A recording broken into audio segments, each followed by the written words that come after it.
Kana musina mukadzi pamba ane dignity, mukadzi akarongeka, muchaiwo unongofa. Ameni. Takanzwa nezve mukomana anga ane mukurumbira anzita zita rake remari, asi pakufa kwake takanzwa kuti anga asina mukadzi. Asi mukaona izvozvo hakuna chiripo pfuma yake sezvinhu zvake neupenyu hwake hwese. Musi wakafa ndo pazvakapera.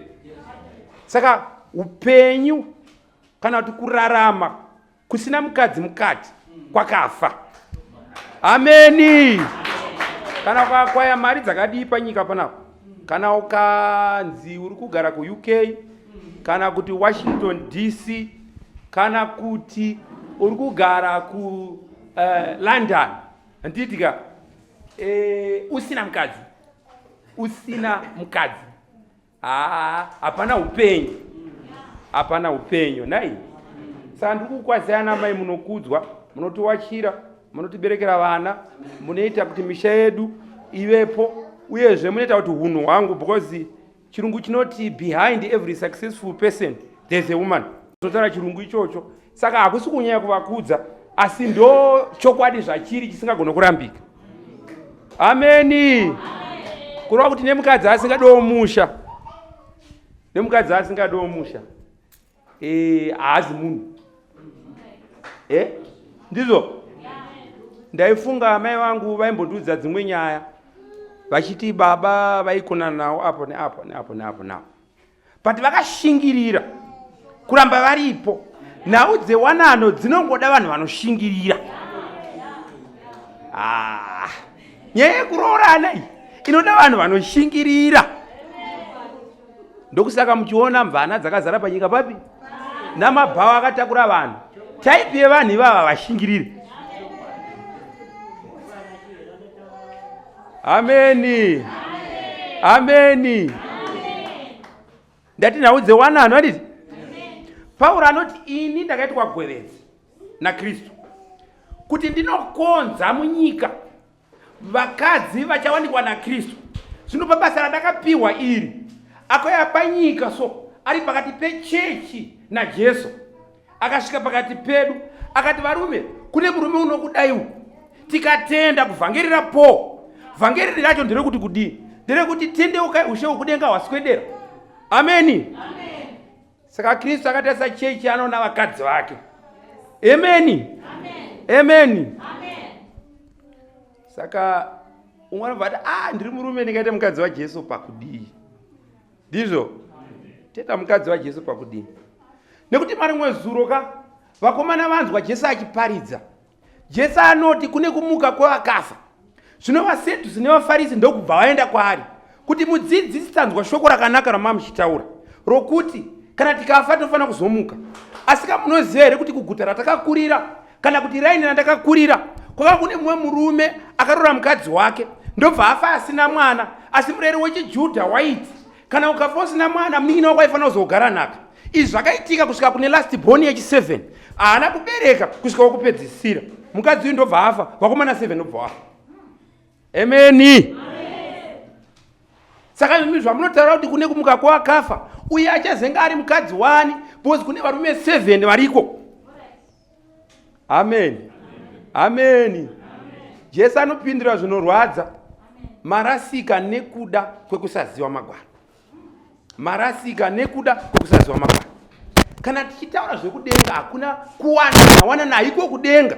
Shoko rokuti kuroora rinowanikwa pachinoora, chinosara pane panyika chine nhaka kare. Ichi ndo pana mbuya sekuru tete. Kana takudenga tese tinenge takaita sengirosi. Hakuna hono, hakuna hadzi. Tese tinenge takaita sengirosi. Kana takushe, hakuna mwana, hakuna fortune kudenga. Ameni. Saka nhau yakaitaurwa nemukuru pano yekushingirira. Ndambotaura kuti yepano panyika wanano inoda vanhu vanoshingirira. Munhu ari kuwanana asingashingirire izvozvo uchafa musha iwo, uchatongofa. Ameni. Ameni. Uchatongofa. Newanano yaJesu vasingamire vachishingirira muwanano iyoyo vachabuda muzvinhu zvaMwari, vachadzokera kumba. Unosvika pachechi ona pana vanhu 3 kumana ndizvo chokwadi here, tiri kuvamba so tichivamba so ndezvechokwadi here zvinhu izvi kuchatadzisa vanhu kuzara chii? Ameni. Iye anoti ndangariro dzangu hadzizi ndangariro dzenyu nemifungo yangu haizi mifungo yenyu. Ndio mutauriro waanoita murumeni. Saka kana tichitarisa zvinhu zvaMwari tofanira kuzvitarisa neziso remweya, sekutaura kunoita mukomana Johani 3:16. Mwari wakada nyika nekuidaro akaipa mwanakomana wake woga, kuti ani kana ani anenge atenda ave neupenyu husingaperi arege kufa. Rugare wapostori. Haleluya. Iwo kana uchida munhu unomupa mari, asi Mwari kana achida vanhu anovapa mwanakomana. Kwabika tiso kuti ndada munhu, kwatakura munhu mahara ukasamubhadharisa kuti ndada munhu, handiti ukamupa munhu bhandurira asina kubhadhara remuriwo kuti ndada chii? Ndada munhu. Asi Mwari akatarisa nyika, aona kuipa kwayo nekutadza kwayo, anototora chaakabereka chinogara ndo chaanopa nyika ichocho. Ameni. Mwari ngaatiitire zvakanaka mani. Zvanzi toda vanhu vanoshingirira, handiti vanhu vanoshingira, vanhu vanovavarira. Mutungamiriri wangaitira pamusoro pevanhu vanovavarira muzvinhu zvaMwari. Nhau dzewanano ndedzevanhu vanovavarira, vanhu vanoshingirira. Ameni. Esora usingatovavarira nekushingirira, next week unongosipa. Hozi ukasvika kumba vanokubvunza kuti mamuri vangani. Inzwa kubvunza kwemunhu akadhakwa so. Mamuri vangani? Around 14. 14 manje. 14 haitike. Amen. Iziso raSatani rekutarisa naro zvinhu zvaMwari.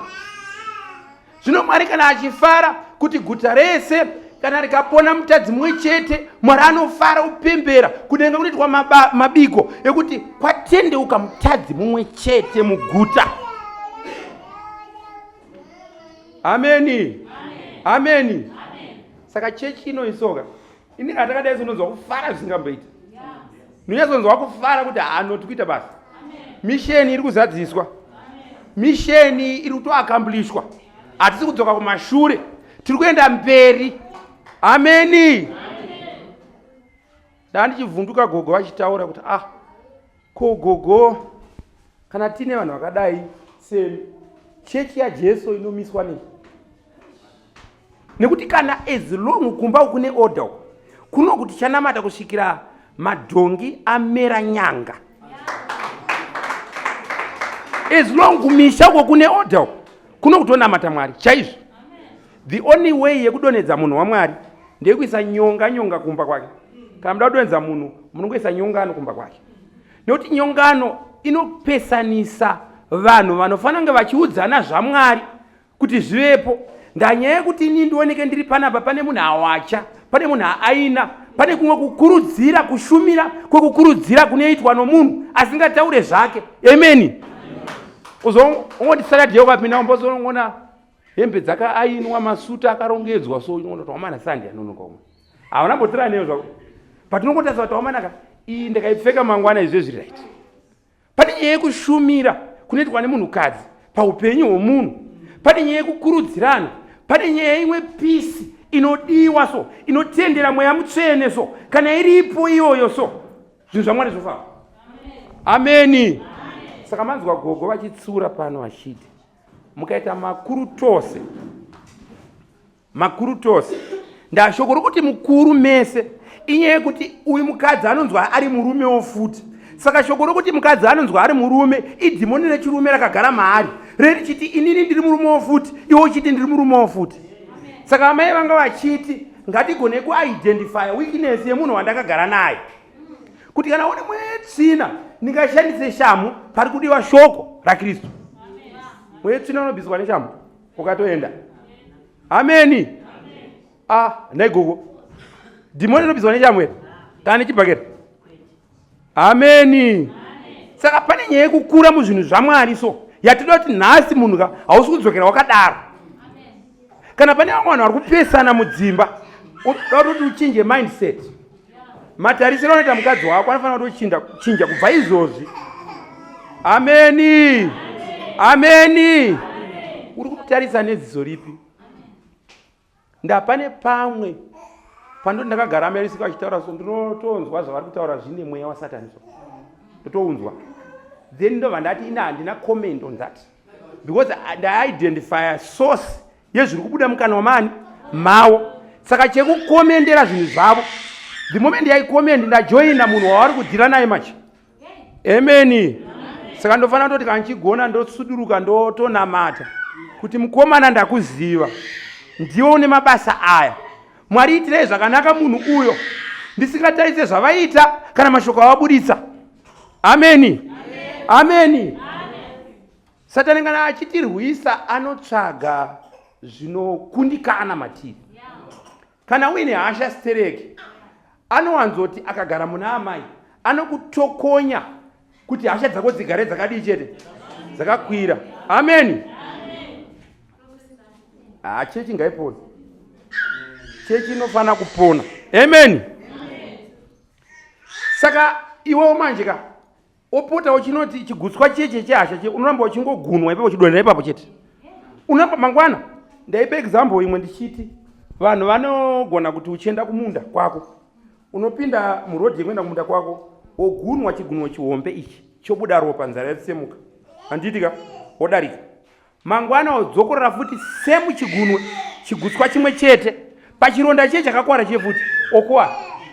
Kusvikira mangwana futi nzvimbo imwe chete chigunwe chimwe chete, hausi munhu manje kana wakadaro. Ko hazvaigonera kuti titeme chigutswa kuti mangwana patinodarika tisadzokorere dambudziko rimwe chete. Ameni. Mangwana ndapesana nadzimai nehasha, mangwana ndavapesanisa nehasha, havandituka vatadza kundipindura. Kunoti Satani ari kukuwina, akangoziva kuti iwe haunetse, unongogara une tuhasha.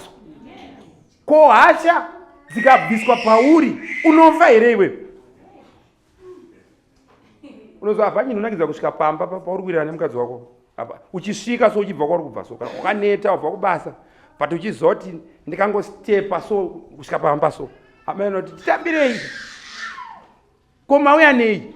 Ndipei makii. Kana usina kana chinonzi ndipei makii emota. Utopinda umba ko maswera sei? Taswera maswera. Ndokubikirai, mogezere, modie. Handiri muzona. Environment yekunyaradzwa pamba ndo pairi. Hatigona kunonyaradzwa kumasumo house, hatigona kunyaradzwa kunze uko. Hakuna chatinogona kunyaradzika. Asi kana munhu akasvika pamba pake, even the laws dzenyika dzino dzinoti kana ukamhanyisa munhu ukanetsana, ukaona munhu asvika pamba pake akatora kana domba akazokurwisa, kukoti anobuda discharge. Why? Because ndo nzvimbo yeutiziro hwake waifana kutorega iwewe. Ukaona kuti munhu apinda mumba make, saka utiziro hwomunhu huri pamusha wake. Ameni.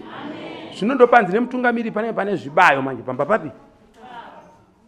Saka ndiani anogadzirisa order pamba kuti paite order? Pamba pangu panaka kuita order. Anogadzirisa ndiani? Ameni. Amai havagadzirisi gogo. Amai havambogadzirisi hazviti. Andogadzirisa order ndini. Inini ndinofanira kutanga kufunga kuti ava ndaadzimai vangu. Nekuti inini ndikasakwana vanoenda kumba kwavo, vanoenda zveshuwa. Ndikasakwana kukwana cheko vanoenda kumba kwavo. Ende ndine mareasonary genuine yekutaurira vanhu. Ndakamuramba ibenzi, aterera, asuke, abike, kana wamakachena. Unototi shuwa. Zvine musoro kazvamutaura. But alright, zvese zvaunganidzwa. Unogona kusumukirwa nemumwe mukadzi kuti saka vari kugarisana hazviko here zvinenge izvozvi kumba kwavo. Saka imi muchamuwana kupi asingataurise, asina pamuromo, asina nungo, asingachenami? Munomuwanira nyika ipi yavakagadzirwa naMwari? Ameni. Nhau yangu iri papi? Nhau yangu iri popa kuti ndiise sanity mudzimba dzevanhu. Kana ndikaisa sanity mudzimba dzevanhu, Mwari wochishedzwa. Vanhu vane game yekuti kumba hakuna Mwari, vomuwanira pagedha. Vanotanga kunamata muchechi muno. Vangobva muno vanotarisana nemaziso so kuti right. Satani, mwana wenyoka. Ari kubva kuchechi. Kumba hakuna Jesu zvachose. Saka tiri kuti Bathsheba manje. Amen. Wedire kuti anointing ndanga ndichiritarisa tirinorevei kuzodzwa. Ndizvo? Hatigoni kuti tiite a member muchechi muno anonamata Mwari, kumba kwake kuri kuvava. Toparidza panapa, totopedza panapa, toti tine basa ratakatumwa, tine misheni. Misheni yedu iri kubvira kudzimba dzenyu, ndokwatida kuti titange misheni ikoko. Ameni. Saka ndaiti svondo akapera mumwe nomumwe ngava nemudzimai yake papi. Tichakumbira mutungamiriri tigosvika mudzimba dzevanhu. Tinoisa fiyo tongopota hedu tingoshanya so. Tione kuti vanhu variko here, uKristu huriko here iko.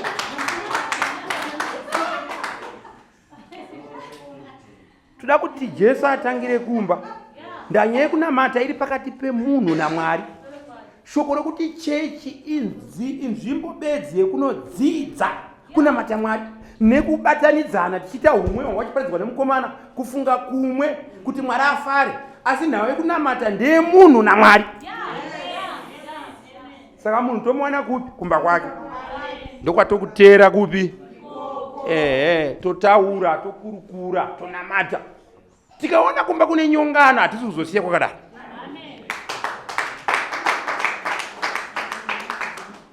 Izvo pane vamwe vanhu vakatorongedza mabhegi izvozvi mumba. Ari muchechi muno mabhegi akarongedzwa.